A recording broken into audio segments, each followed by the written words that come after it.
Assalamualaikum warahmatullahi wabarakatuh. Kembali lagi bersama saya Kang Kumis. Pada kesempatan kali ini Kang Kumis ingin berbicara mengenai 8 penyebab istri selingkuh. Nah, ini tentunya hal yang memang harus kita perhatikan. Kita tanpa disadari kadang sebagai seorang suami kadang-kadang juga ada saatnya tanpa menyadari hal-hal yang memang seharusnya didapatkan oleh istri itu apa saja.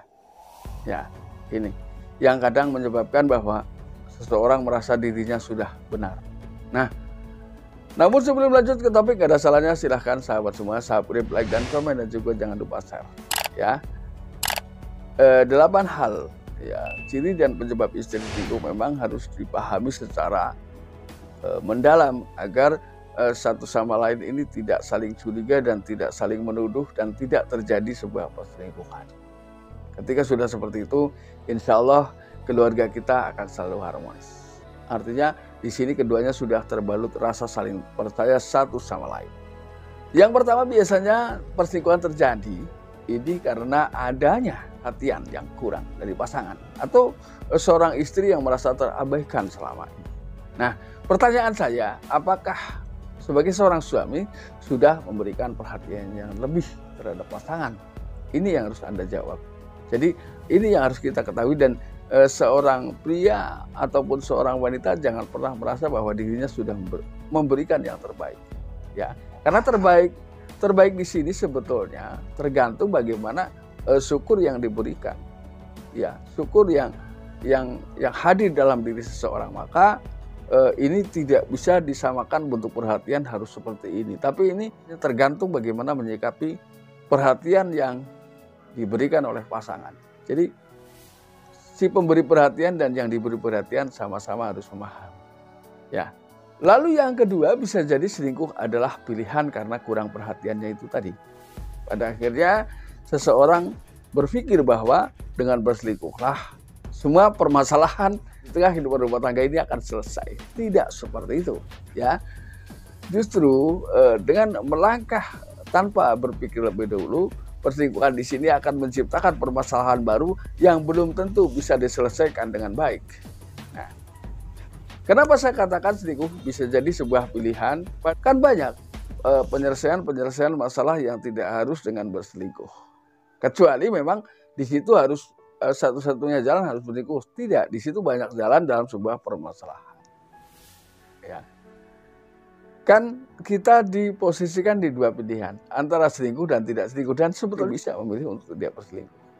Itu menggunakan cara lain, bicara baik-baik misalnya dengan pasangan. Ya, karena jujur di sini ingin saya katakan bahwa mencari cinta itu mudah, tapi mempertahankan cinta sulitnya luar biasa. Ketika belum ditemukan rasa yang sama, saling memahami, saling mengerti dengan pasangan kita. Tapi ketika sudah ditemukan, sebetulnya nggak begitu sulit. Ya. Lalu kemudian yang ketiga adalah mencari kepuasan. Kepuasan ini sudah sering sekali saya katakan bahwa meliputi banyak hal. Ya, bisa jadi secara hubungan suami istri, si suami sudah memberikan kepuasan yang cukup dan istri pun sudah merasakan itu. Tapi namanya kepuasan, barangkali dia belum merasa mendapatkan kepuasan dari yang lain. Dan ini juga perlu saya sampaikan bahwa apa yang lain punya tidak harus kita punya, ya. Karena kita bisa merasakan kebahagiaan yang lebih ketika kita bisa bersyukur dengan apa yang kita punya. Tapi belum tentu dengan mereka yang serba punya tapi tidak bersyukur. Maka rasa haus ingin memiliki akan terus hadir dalam dirinya. Ini bedanya. Jadi mari kita belajar bersyukur. Lalu yang keempat, timbulnya perasaan bahwa seorang istri pun bisa selingkuh. Ini biasanya ada sebabnya pula. Sebagai seorang pria seharusnya jangan pernah mengatakan bahwa apapun yang saya lakukan istri saya nggak mungkin berani. Ini. Tapi dalam hal apa dulu? Ketika hal-hal tidak baik, ya, pada akhirnya mereka akan berani. Ya, seorang istri ini pada akhirnya akan berani. Jadi ketidakberanian bisa juga disebabkan oleh sebuah kesabaran, bukan tidak berani. Tapi kesabaran ada titik akhir, yaitu kejenuhan. Ketika sudah jenuh maka ia akan berani. Nah, ketika hal-hal seperti itu dipertahankan baik oleh si istri, oleh si suami, maka dijamin keluarga tidak akan bahagia. Karena ketika seseorang merasa bahwa apapun yang saya lakukan, dia tidak mungkin berani, itu salah. Ya, karena setiap orang diberi hal-hal yang banyak kesamaan. Keberanian semua orang punya. Tapi ini tentunya ketika dalam hal-hal yang tidak baik. Ketika hal-hal yang baik tentunya menyetujui dong, boleh-boleh saja. Itu diucapkan. Ya. Lalu yang kelima adalah terjadi problem komunikasi yang memburuk satu sama lain. Jadi kita tidak pernah saling tahu apa yang sedang dirasakan. Bisa jadi dalam dua orang ini pada saat itu mengalami dua rasa yang sangat berbeda. Ya, karena tidak ada komunikasi. Komunikasi kan banyak hal, banyak fungsi ya. Bisa menyatukan dua rasa yang berbeda pada saat itu, tapi karena terjadi komunikasi pada akhirnya menjadi satu rasa. Banyak hal. Jadi komunikasi ini adalah sebetulnya pemersatu dalam segala hal. Yang keenam adalah terbawa terbawa konsep-konsep pergaulan. Terbawa arus-arus pergaulan yang selama ini ia jalani. Bisa jadi memang pergaulan juga bisa merubah segalanya bagi seseorang ketika pada saat bergaul ini nilai spiritualnya sedang menurun. Bisa jadi terbawa arus pergaulan. Pergaulan ini ketika kita bergaul dengan hal-hal yang baik tidak menutup kemungkinan pada akhirnya kita akan kecipratan baik. Begitu pula sebaliknya. Lalu kemudian yang ketujuh adalah percaya diri yang berlebihan. Ya.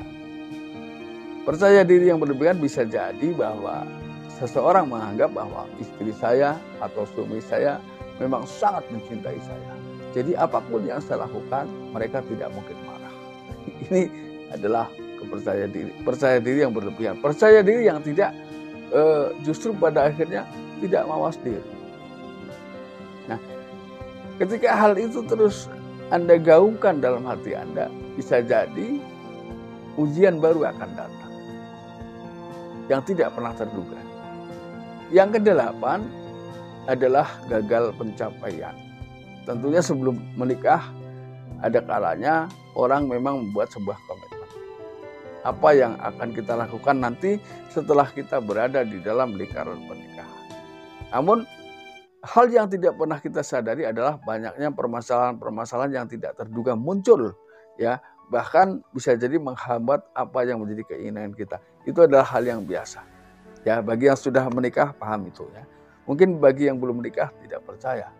Ya, karena yang terbayang di dalam diri mereka adalah dia merasa bahagia karena sudah mendapatkan pujaan hati belahan jiwa. Namun ketika kita tidak bisa menyikapi permasalahan yang datang, maka kebahagiaan gagal didapatkan.